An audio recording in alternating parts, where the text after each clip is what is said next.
Hey everybody, welcome to this week's edition of WeAreSC.com's Arledge's 10 Questions, where we ask two of the finest college football trivia competitors in the world a series of questions that test their knowledge and their manhood.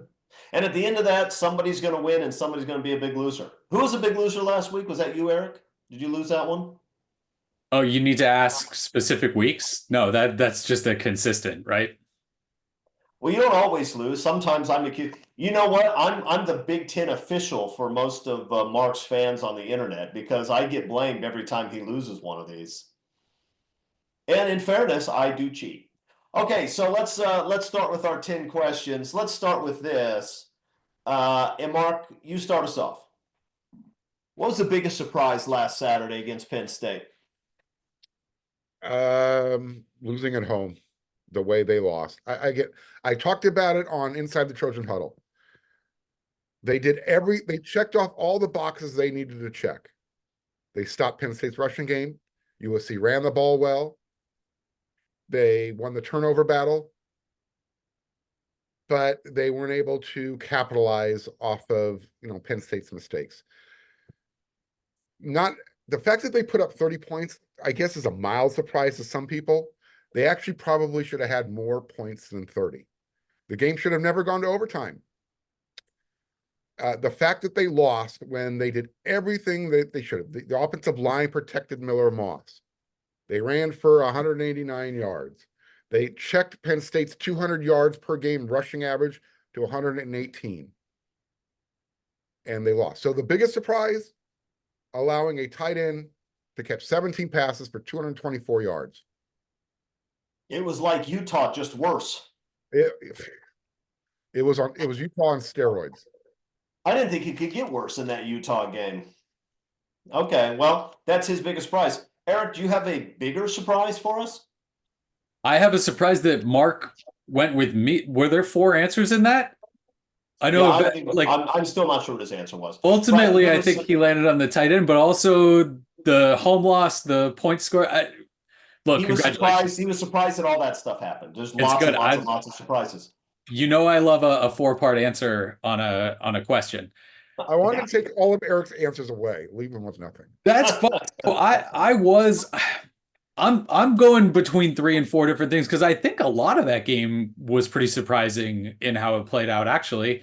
And that tight end doing that certainly ranks up there. I talked to a Penn State writer afterward and just said, like, were there any clues, right? That week going in, did they hint at all that, hey, we love our matchup with this guy? No, right? That's a guy that does some dirty work, has a catch here, a rush here, does some of that stuff, never shows up in the box score where you go, holy cow. But James Franklin talks about him like he's one of the best tight ends and football players in America, right? It's a very sort of Jim Harbaugh, Stanford kind of guy there. So for him to put up the numbers that he did was shocking. I'm going to go the other side.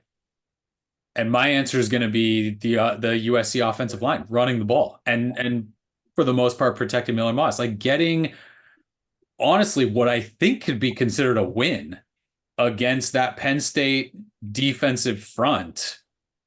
No, who had that, right? Who had that coming in? And so there was some help with some play calling, tight ends, running backs, like they all sort of factored in, but the fact that at no point are you thinking, here we go again with the offensive line, that was it for me. I agree with that. And you definitively settled upon a single answer. You gave us 2, but then you cast one aside. Mark gave us a whole cornucopia of surprises, but I asked for 1. Eric McKinney gets a point. It's 1-0. Question number 2. Which don't grimace like that, Mark. You're just going to get your fans in an uproar. But I'm grimacing at the fact that they lost this game when they did everything they were supposed to do to win. That was a surprise to me. Oh, okay. I don't get it. You still don't. Question number 2. Which young player will break out the second half of this year? Eric, give me just 1. Oh, I want to give 4 or 5. I mean, don't. So that Mark can look like he's copying me. I'd like to maybe it would be better if I could retroactively answer this before the Penn State game, because I don't know if you're going to hit me on the he already broke out. It's not a thing. Go Uh, ahead and say it. Desmond Stevens has been a guy since the spring. We saw some flashes of like, oh, this might be a guy who plays. And at the time, the linebacker position, you looked like you had four solid veterans at those two spots that were going to play all year, and there wasn't going to be a ton of room for the freshmen. Then in fall camp and early on in the year, you saw some real signs of like, no, this guy, I think this guy's gonna play right now. The size is there, the understanding of the defense, all of that stuff. So slow played a little bit getting in there, but he's been a guy that I've sort of had eyes on for a lot. And it felt obvious that right, Easton Mascarenas Arnold, he's a guy the coaches trust, gonna play a ton of snaps, but also how many snaps can you ask him to be out there on the field for? I mean, every single snap of every game, that's a tough ask against some of these rushing offenses specifically. So him playing, I think, as well as he played against Penn State really gives you that green light on no, this guy's part of the rotation, right? Rajon sitting out. I know he's not technically like a middle linebacker guy, but at that inside spot where now all of a sudden Desmond Stevens is your number three guy if Gentry's not there and Rajon's not going to play. He's a guy that I think could have a big second half of the season.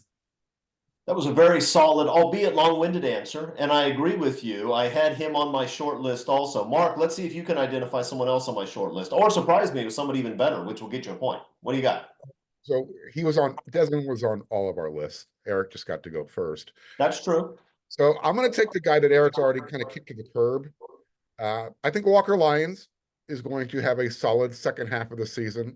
Eric, you had your chance. I mean, you could have stuck with him, but you got a little cocky, you got a little greedy. You went with Desmond That's Stevens. kind of personal. You're taking personal shots now, and I'm not sure why. I'm the one that cheated you out of the point. He didn't. As you can see, my competitive nature is taken over right now. Okay. Yeah, I think Walker Lyons is going to be the guy on offense. I want to say Mekhi Lemon, but I don't know if he qualifies as a young guy anymore, and I don't know where Chris draws that line in the sand. So You never know. yeah, Walker Lyons, he's showing he can block, even though sometimes he's been called for penalties he shouldn't be called for. The next step for him is just let's get him a little bit more involved in the passing game. Give Miller Moss that tight end option that he's missing right now while Lake McCree is rehabbing that knee. I like both answers. I'll accept both answers. You both get a point. I also would have accepted Zion Branch as an answer to this question because he's starting to get some snaps and I think starting to turn into a player back there. And that seemed to be the fix for Gentry, right? For not being there, like the three safety look. Kamari comes down a little bit, and then Akili and Zion back there, and Zion seemed to play really well. Yeah, yeah. And anytime you can get Kamari Ramsey anywhere where he's around the football, that guy's a really good football player. He's really good. I didn't realize he was going to be this good. He looks to me like a guy who's going to be an All-American next year. We'll see. Okay, 2-1. Here we go. Here's a hard question. Are you ready, Mark? There's a hard one. Ready? I want you to assign percentage fault. Okay? For the lack of big plays in the passing game. Here are the four people or groups you get to assign fault to. Offensive line, wide receiver, quarterback, and coach. What's it going to be? What's your percentage breakdown for who's at fault here? So 50% of the blame goes to the offensive line. Okay. 25% goes to the wide receiver group. How much? 25. 25, okay. So now we're at 75%. Yep. I'm going to give the other 15% to the quarterback. And I'm going to delegate the last 10% to the play calling and the coach. There's your 100%. Okay. Eric McKinney, what do you think about that? You have the same breakdown? Are you going to give me something new? It's kind of the same. I was surprised. Okay, then Mark gets the point. Yeah, I mean, so I had 50 on the offensive line because I think that the their inconsistency in being able to hold a pocket and actually give time is where the whole thing starts. So yeah, there's blame to go around other places, but that's the key reason that they can't let these things develop. Lincoln Riley's offenses, they ask a wide receiver for the most part on big plays to go all the way across the field. You need them to get all the way over there. And if you can't hold the ball as a quarterback for that long, you're not going to be able to do that. So I had 50 for them, 20 and 20 for the coach and the wide receivers, and then 10 on the quarterback. I don't know. Miller he could hit a few more, but if they're not there, they're not there, right? He dials one up against Minnesota to try to hit Deuce downfield, and the ball gets knocked out of his hand before he can throw it. Like that, it's hard for me to put a lot on the quarterback right now. The wide receivers have got to block better because they have turned almost no short passes into explosive plays. And then we saw a little bit more from Lincoln in dialing things up against Penn State and covering for the offensive line a little bit, but the offensive line is where it starts going back to game one and setting the tone for what you can do in the passing game this year. Yeah, much better job by the offensive line getting out in the screen game this week. They had some nice screen passes finally. All right, Mark gets the point because Eric basically just stole his entire answer and switched things a tiny bit. That doesn't add anything to the program. It's 2-2. Okay, question number four. This is an important question, and my position on this has changed just a little bit. Thoughts on the DJ Molsky. If you've been to the Coliseum, you probably know who we're talking about. If you haven't been to the Coliseum for a game, this means nothing to you, and it's your fault for not going to a game. DJ Molsky, keep him, dump him, or change something about what he's doing. Eric McKinney? I want to tweak. I want to tweak Okay. something. I want it to feel more seamless with the music that's sort of piped in through the loudspeakers with the band and with the crowd, right? Like how many it's going to sound stupid, right? To young people especially, but like how many defense chants are we starting? How much are we bringing the crowd up to make noise on this play? How many WeAreSC chants are we starting? How many SoCal spellouts are we starting? Like if the yell leaders aren't doing that, somebody in there needs to lead it, because right now you've developed, and I think I talked about this a while ago, you've developed such a call and response to if you're in the crowd, only react when somebody tells you to do it. So if you're going to build that into the experience, tell people to do it more. So you want more? He wants more Molsky. That's his answer. More Molsky. What about you, Eric, or you, Mark? Dump him. It's time to get rid of him. I understand what Eric's asking for. He wants to see, some more seamless transition, things just being integrated better. I don't know how you do that. I mean, when the band is playing, I don't need to hear DJ Molsky sampling California Love in between each chorus. Just let the band play. If it's time for the DJ, let it be DJ time. But there's just so much going on. That's where USC is losing their tradition. That's why the yell leaders don't know when to start, the Go SC chant on each side of the stadium. I don't need somebody with a microphone screaming it into my ear. Just go back, start doing the things you used to do. Let the DJ have the basketball team. He does a great job inside Galen Center. The football game, you don't need a DJ. It feels like a giant block party out there. Nobody's kind of doing the same thing. I hate it. I'm done with it. I'm with you. I didn't love it at first, but I was trying to stay open to it. I don't mind when we have a long commercial break in the fourth quarter and he's going to play Journey and the crowd sings along. I'm fine with all that. That's good stuff. He talks too much and it's too loud and it drives me insane. And I know how old I sound right now. I get it. You don't have to tell me. I am old. I'm 50 years old. That's old.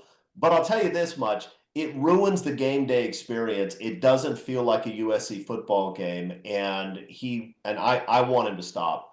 And if we need somebody to tell the gongs on 3rd and 4th down, people stand up and cheer for that. We can find different ways on the screen or other ways to get people going. But I just found myself for the first time really this past Saturday, I found myself just saying, I wish somebody would just cut the line. I just can't listen to this anymore. It's not good. And this is just a guess. But all of the expensive seats down there that people have to pay a lot of money for the right to buy, and a lot of those people don't show up.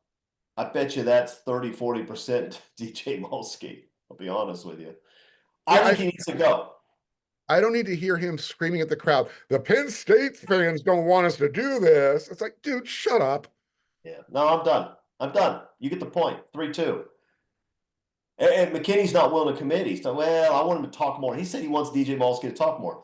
You know what? I'm taking a point away from him. You got a point, and he lost one. It's now 3-1. Here we go. Question number 5. Is this team ready to turn the corner like the 2001 team or go on a streak like the 2016 team? Mark. We're stuck in the middle right now. We really are. You got to make the call. Yes or no? Yes I or know. no? I know. This team's the schedule says 2016 should be the case. The back half of the schedule says it should be 2016. That's my answer. Should be is not a yes or a no. Eric, are you willing to give a yes or no answer to this question? He's got no choice. I don't really want to, because I feel the same as Mark. So I'm gonna say no, because I don't think that they win out. Right? I assume that that's what your assumption when you're saying go on a streak and be the 2001 team, although the 2001 team didn't end great that season. But no, I don't think that they win out. I think that the injuries and the quitting on defense hurts. I don't know if there is an answer on the defensive line, and I think that you trip up again at some point the rest of the season. I think that it ends positively.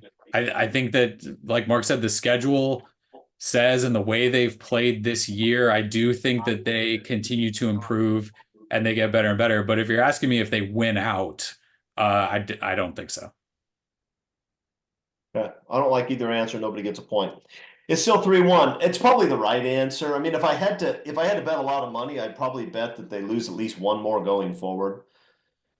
Lose one, but play well, beat Notre Dame in the finale. I could live with that outcome. And I think we feel better at the end of the season than we do right now. That I do think that. I still don't like your answers. It's still 3-1. Okay, here we go. If you could change one thing about USC football right now, what would it be? Eric McKinney. Recruiting. Being competitive in NIL and knowing when you go after a big time guy that you are truly in it without wondering when somebody's showing up with a check and pulling them away. That stuff. Look, there's stuff on the field, and I get like, hey, would I love 5 first-round picks on the offensive line? That doesn't, that would be magic, I think. And I know you, and you don't Not into magic. Don't mess with that stuff. I understand. So I didn't want to go there. I am into NIL. A potentially like realistic change going forward would be that. And I think they are stronger. There's a gap. There's a gap between the teams that really know we can go get whoever we want and the teams that say, boy, we have to find the right guy that's going to buy into what we're selling. All right, Mark, it's probably not fair that he got to answer that one first, but he says, give me Uncle Phil bags. That's not a bad answer. Do you have a better answer than that? I'm not sure there is a better answer than that. I'll be honest with you. So because you need Uncle Phil's bags to get to where we want the team to be, I'm just going to say, if I could change anything about USC football that's going on right now, it would be their record. But I don't get to. What record would you choose? Would you choose 6-0, or would you just, or would you? I would go that sounds 5-1. like magic. No, I would go 5-1. I think they Good one. legitimately deserve Mark it. wants a close loss to Stanford to start the season, and then a 5-game winning streak. Okay. Had to go there. But there. All right. So Mark would still have at least one loss for USC football. So Eric McKinney gets a point. It's 3-2. Also, I think we learned Mark loves the DJ enough not to make that his change. Yeah. I think I wasn't without, going to get a point on that answer. So I think if we lose a DJ, we're 4-2 right now. That's what I think. I'm gonna stick one of those losses on him, and 3% of the failure to throw the ball deep. Okay, it's 3-2. McKinney. No, McKinney's behind. Sorry, I took a point away from him. Okay, question number 7. How close has this team come to achieving its potential on a scale of 1 to 10? Look, this is not the 2004 USC football team. We know that. But how close have they come to achieving what they're capable of? Give me a 1 to 10 answer. Mark, fire away. 7. Okay, so not that far off. Not that far. They're close. As Coach Riley said, we're close. So for every game that you're a play away from winning, we're 3 plays away from being undefeated. So that's why I came to that 7 out of 10. Okay. I think they are probably close, although I would also point out that every coach always says we're close when they're losing. I mean, it's depressing if they get up in front of the media and say, I got to be honest, we're light years away from being competitive. They never say that, even if it's true. Eric, what do you think? He says 7. Did he say 7 or did he guess and randomly throw out 7? Because honestly, he did say 7. I He heard said 7. Yeah, I'm upset because I put some thought in and I also came up with 7, and I don't want to just say the same answer when Mark clearly just sort of threw that out there. Okay, But well, give a better explanation for we 7. didn't, right? Nobody came into this thing thinking, man, they're going to have a dominant defensive line and a dominant offensive line. And when you don't have a great defensive line and you don't have a great offensive line, you're not going to easily win a ton of games. The fact that they are, look, again, like Mark said, nobody wants to hear it. They are a couple plays away from winning all those games. And when you're close, you're close. And when this team was not expected to come out and just roll these teams and be great in all these games, I think you're there. I could also see, look, I know you'd take a point away from me for doing this, but the Minnesota game, I could see knocking it down to a 6 because that was not close to the potential of this team. That team did not show up against Minnesota. But it's not a 2, it's not a 3. Like this is a roster that keeps you competitive in these games. I said 7 and that's fine. I think the answer is probably 6, but I don't want to not get a point and lose a point again because I'm upsetting Chris. I mean, Eric's giving multiple 8. He first chides Mark for not being certain about his answer and for saying, he just threw something out. I thought he was going to pick a different number, and then that threw me off when he gave the same one I had. But you can't start your answer. You can't start your answer by saying, I came to this answer through hours of research and deep thought, and I came upon the exact right answer, and then change your answer about 20 seconds in. Mark Holken gets the point. He's up 4-2. But I didn't lose a point, so it's not yet. All victories. Not yet. The real answer, by the way, is 5 because of the Minnesota game. Okay, should Jaden Mayava be getting time on Saturday? Should he be getting some plays? Eric McKinney, yes or no? Should he? That's the question. No. Should he? No. But at the risk of losing a point, could he? And would I be pretty excited to see what they could come up with? Yes. Yeah.